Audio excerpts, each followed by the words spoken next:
one day away from training camp, and the deal finally gets done. Let's talk about it on the One Carolina Show.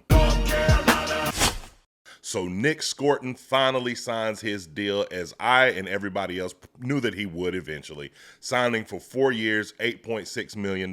Now, what I didn't see, and I'm sure this information is out there, is what the guarantee was. Because I'm sure that with all the other second-round picks that have been signed lately, Jaden Higgins kind of starting things off, but many others signing more guaranteed money contracts and fully guaranteed contracts that I'm starting to see leak out.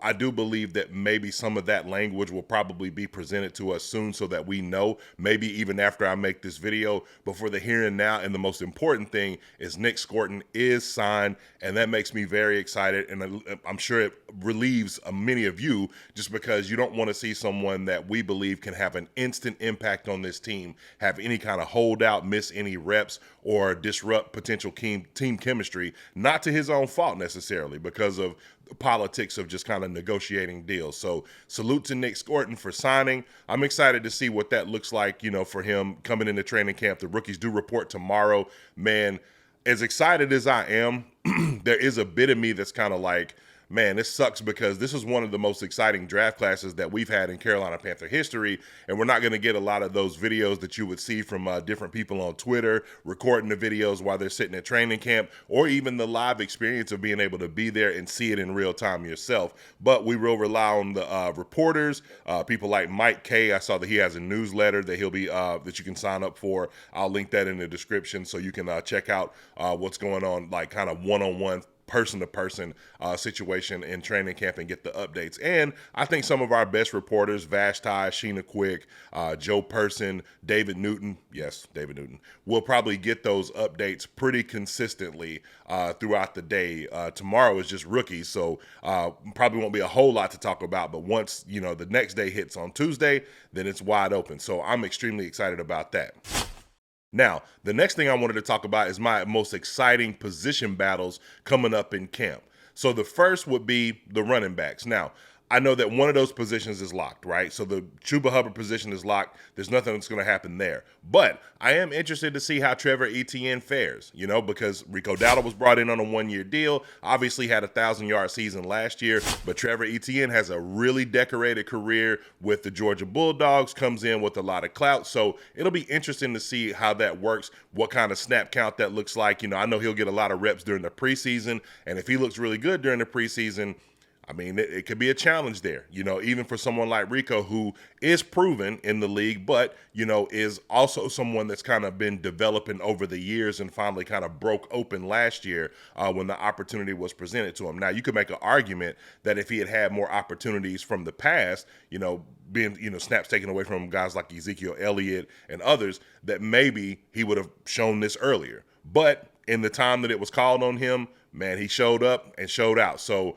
I'm excited to see that position battle. The other is one of the ones that just signed. I'm excited to see the defensive position battle, specifically the pass rushing battle, right? So we go out, we sign Pat Jones. We retain DJ Wanham. There's guys like Amari Barno who have real live reps in games. Now, whether or not a guy like Amari would be able to, possibly even make this roster, considering the moves that they just made, remains to be seen. But it does stand that he does have real live game reps. But I'm excited to see what Princely and Nic Scourton are going to do. I know I keep ducking saying Princely's last name. I'm going to get at y'all eventually. But I'm excited to see what they do coming into camp, coming into training camp, because I really do believe that these guys are going to have instant impacts on this team, even if it's like in a rotational role grade coming from Minnesota. So that'll be really interesting to watch.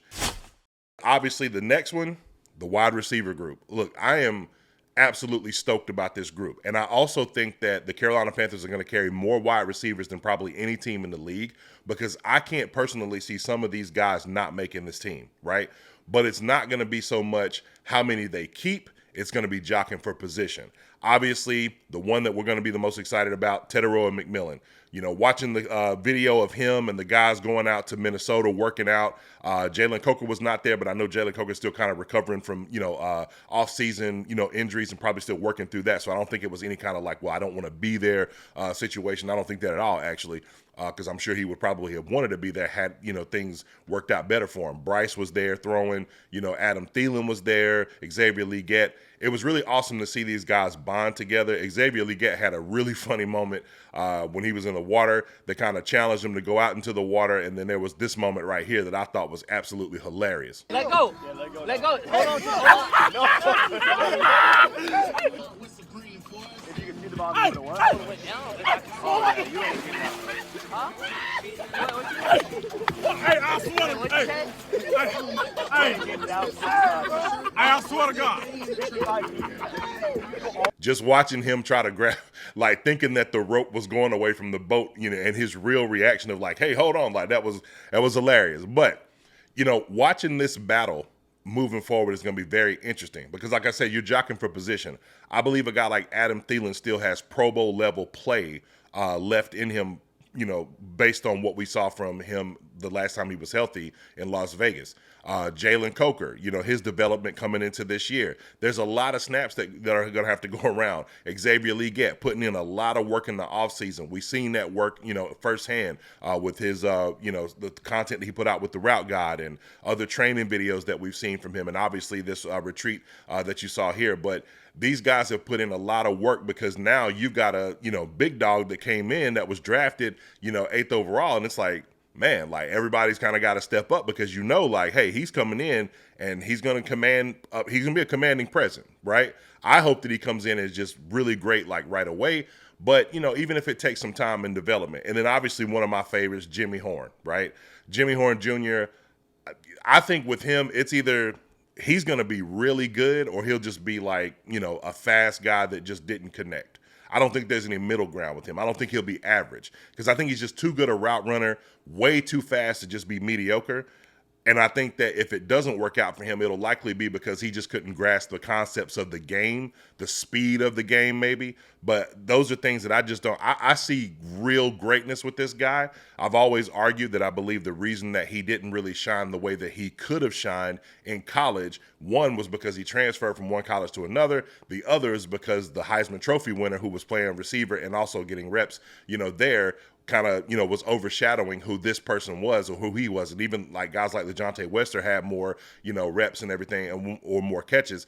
But like Jimmy, in the moments that he did get opportunity, was absolutely electric. And I think that could be a major, major role played here in Carolina. And it'll be interesting. I was talking to a friend and I'm like, man, what do they do in preseason if, let's say, Jake Plummer's their quarterback and Jimmy Horn, catches just a out and takes it to the crib? You know what I'm saying? Like, these are things that they're going to see and be like, man, there's nobody on the offensive side of the ball that we have that's a starter that can do that, right? And that was one of the points I argued before we even drafted him.